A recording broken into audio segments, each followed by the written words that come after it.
Welcome to Budri. That's right. That's how a lot of people say it. Budri. Not Budri. Budri. This is the area just north of Hot Springs Village, north of the Cortez Gate. Now, you saw me do a show the other day about the Cortez Gate and the flooding that was happening there. That's a regular occurrence. I've seen this in the 15 years or so that I've lived here. I've seen that probably 10, 15 times. It does seem like it's happening more often, I'll give you that. But this is Budri. And Budri is considered specifically and exactly, the dark corner. That's right, the dark corner. Now, in another podcast that I did an interview with Liz Robbins. And Elizabeth Robbins, while also being the queen of the St. Patty's Day parade just recently, Miss Robbins, amazing lady, was able to define the dark corner. And yes, I'm shooting this in the golden hour, and it is stunning. But this land that you're looking at right here, part of this land is what we would call Weyerhaeuser. It's actually Green Bay Packaging. Green Bay Packaging. And boy, this is a windy little road. I remember this now. I said, Dennis, why are you coming this way?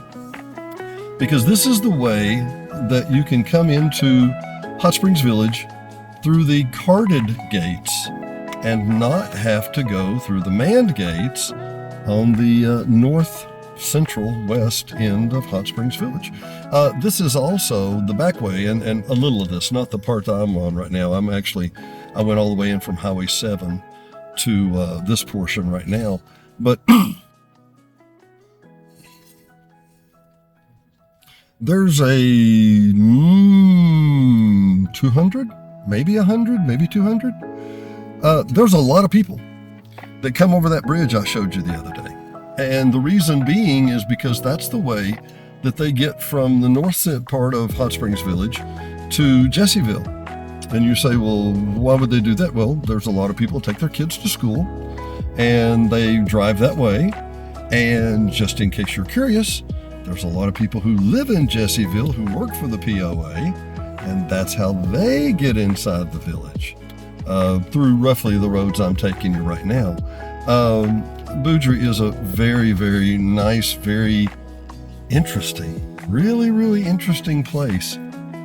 On the left-hand side, let me see if I can grab it here real quick. You have a lot of forest land. This is Green Bay Packaging that goes all the way up to the National Forest, which is a mile and a half. The first ridge that you see there is Green Bay Packaging. The second ridge, now I say that, now we have a ridge. Hang on, let me spin around this way real quick. Now you can see the mountain ridge up there. But that is Green Bay Packaging. The second ridge on the other side of that would be the fine folks at the National Forest. 1.7 million acres from West Little Rock, Arkansas to about 65 miles inside of Oklahoma. You know what? I ought to make that one of my goals, that I'm going to do that someday. I'm just going to go and drive into Oklahoma and find the other end of the Washita Trail, because I doubt I'm walking 165 miles. Did I mention it's gorgeous out this way? Did I tell you this is a beautiful drive? Little narrow, little thin. I always love that old barn, what's left of it, if you know what I mean right there. Yeah. Absolutely beautiful. And by the way, you say, Dennis, how do I get here? I promise I'm going to get better at doing this. Then, boy, this was underwater just a couple of days ago, wasn't it? You turn right outside of the gate, or drive north like you're driving to the home plate. Come on up that way and drive through Jessieville, and I think it's your second or third right, and there's just a corner that says Budri, and this is Budri Road. And by the way, I think the county does a tremendous job of keeping this thing all pretty.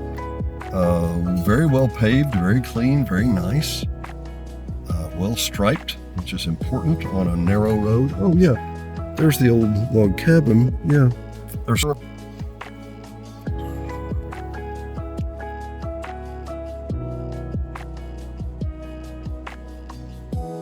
mention it was beautiful? I don't remember if I mentioned it. Oh, there's the pond over there on the right-hand side. Yeah, this is just stinking gorgeous. Another time I may just need to shut up and let you enjoy that. Dark corner. Sign back there if you didn't catch it. Sign back there on the side said Dark Corner. And that is the Dark Corner Hunting Club. And you say, Dark Corner? Why would they put up a sign saying Dark Corner? Okay, this was where criminals from all over, you'll have to pardon me just a minute, I've got to get a grip, Denny Ray. The Dark Corner was, excuse me, the Dark Corner was what also was called, I'm not making this up, people, it's over near Possum Kingdom. I'm not making it up. The Possum Kingdom. Yep. And the Dark Corner was an area known for undesirables. And the Budri people, which some people will take offense at, I don't mean that in that way.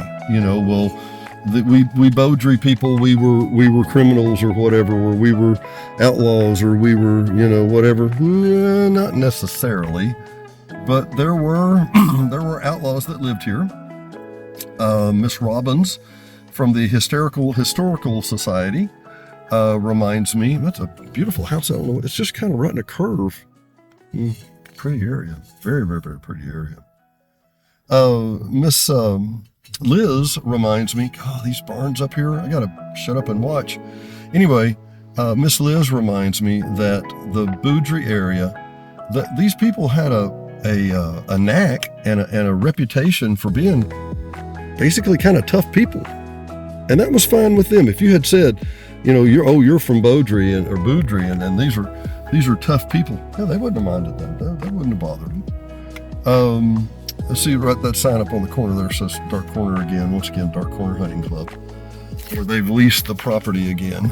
Oh, I'm getting the hand cramps there. And as you can see, simply stinking gorgeous. So one guy in particular, they had what we would consider today a Universalist Unitarian. He was the guy that had the post office and the grist mill, and he was located in what you and I would now call Lake Cortez. So his grist mill and his post office is under Lake Cortez now. Fascinating guy, and he committed no sin, in my opinion, except he didn't exactly hold the full Protestant view of everything. And for that, he, you know, back around the turn of the century, that could get you in trouble with your neighbors. You know, you're not Baptist? What? You're not Methodist? What? So he naturally rubbed people the wrong way. But the real guy, the real problem guy, you're going to get a kick out of this one. The real guy who really, how do I say it? Set everybody off. And he was the embodiment of the Dark Corner, in my opinion. His name was Simpson. What? Oh, Simpson. Oh, yeah. Oh, just a coincidence, I'm sure. Anyway, he was involved in a altercation. How about that? He was involved in an altercation in Austin, I want to say, in mid-Texas. And he was actually, I'll have to come around and show you that to me again. He was actually accused, and look at the beautiful creek over here. He was actually accused of manslaughter. There was a gunfight, and the other gentleman lost, and I think the gentleman may have been a loose interpretation. But the gentleman named Simpson, he won, and instead of finding his legal justice, I guess, he decided to move to the Dark Corner. I gotta show you this, people. Yeah, we drive past this every day, my friends. Beautiful, beautiful meadows, rich lands here. By the way, one of the reasons that the national forest is a forest and that this land is either timber or cattle is because it has enough substance to sustain it, whereas a lot of the land in the national forest is very, very poor land. It doesn't grow much. Well, speaking of growing much, Mr. Simpson, the old barns there, Mr. Simpson decided that he would move to Garland County, and he heard about a place called the Dark Corner, and it sounded like the place for him near the Possum Kingdom. So he went down and found him, hang on, I've got to get this straight here. Yeah, I'm making sure I'm going the right way. Yeah. And once again, hang on, I'll have to interrupt my story yet again to show you. Probably, this looks like the middle fork of the Saline River.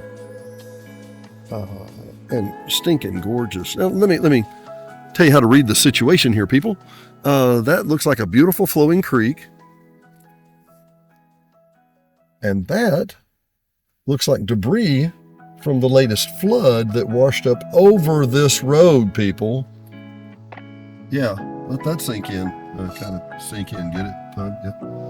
Anyway, let's go back to Mr. Simpson a minute. He was a real troublemaker. He came back to Garland County and farmed his land, some of this land in this area, and he didn't want any trouble. But he wasn't going to jail either.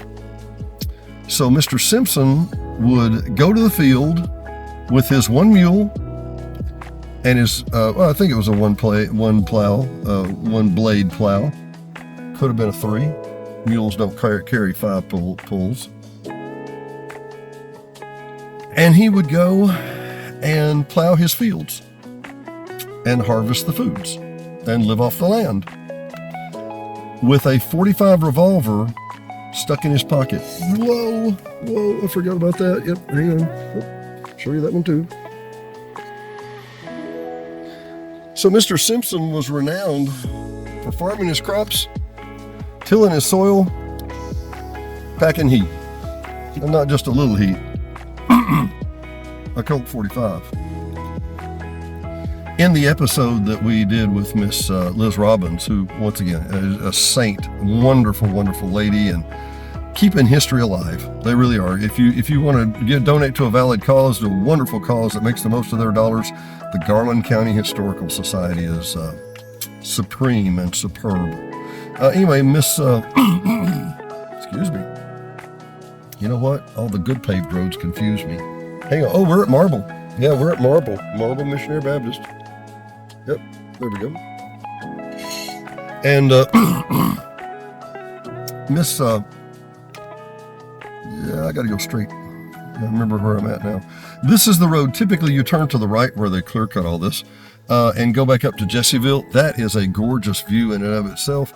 You go along the creek bank. There's old barns. It's gorgeous. We'll do that someday. I meant to actually do that today. But Miss Robbins will tell you repeatedly about the people and the things in the Dark Corner and how it was renowned one way or the other, if you get my point, for being a very interesting area.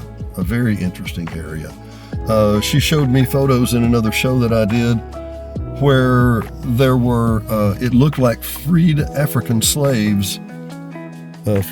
American slaves, I should say, that were in the church picnic, in the church photos. So let me get this straight for you.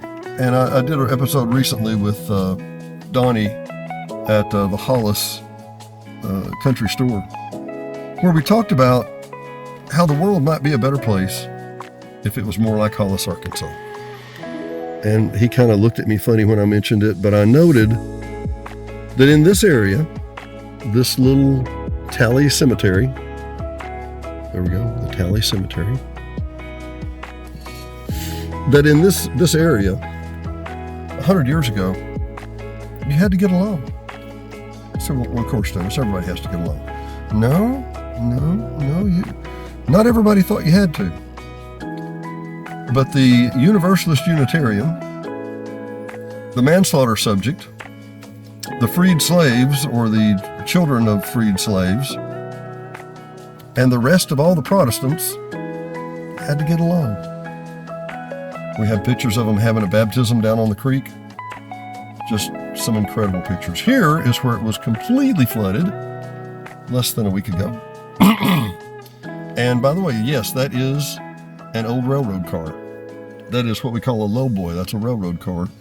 And the county did that a lot of places. So let me get you a view out that way. It's a really lovely place.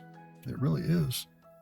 I'll show you around here. I'm going to go slow because it always distorts the picture when you do that. If you go too fast. And let me show you a little detail. See that ridge over there? You may not be able to see it, but see there's like a wall there. Yeah. If you'll note in my drone shot, you couldn't see that anymore. The better part of that was covered up. This is the waterway that the Hot Springs Village POA gets the water from. There's a pickup station just down the way that I will never tell anybody where it's at because it's kind of a security issue, if you get my detail. I don't want to, that detail was entrusted to me some years ago, and I certainly don't want to be someone who betrays that trust. That was a privilege, and I do mean a privilege, that Mr. Jason Temple and some of the other POA employees helped me get out here and do some filming. You may have seen that show. If not, look at where our water comes from. Hang on, I wanted y'all to see the whole thing here. So we're now at the Cortez Gate. We've come all the way from Budri, and I'm going to put my card up here, and we're going to go through this son of a gun. If I paid my dues, let me see if I paid my POA dues. That's a joke, people. I paid my POA dues. See? Well, that was close. And yes, these gates have cameras, in case you're curious. They watch these gates 24 hours a day. And let me explain one other detail to you too. If you get in an emergency, and I mean an emergency situation, you can call the police station, 501-922-0011. And if they can get to you, they will open that gate for you remotely. So just so you get a bearing on where we are, here, I'll pull up here. We made it to the Cortez Golf Course. And I'll tell you, the serious golfers in the village, y'all know what a gem this is. There's 9 golf courses, so you're thinking, well, they're all about the same after a while and whatever. Cortez is simply gorgeous, and it's a very challenging course to play and really beautiful. For Dennis Simpson, for Hot Springs Village Venues, we'll see you next time.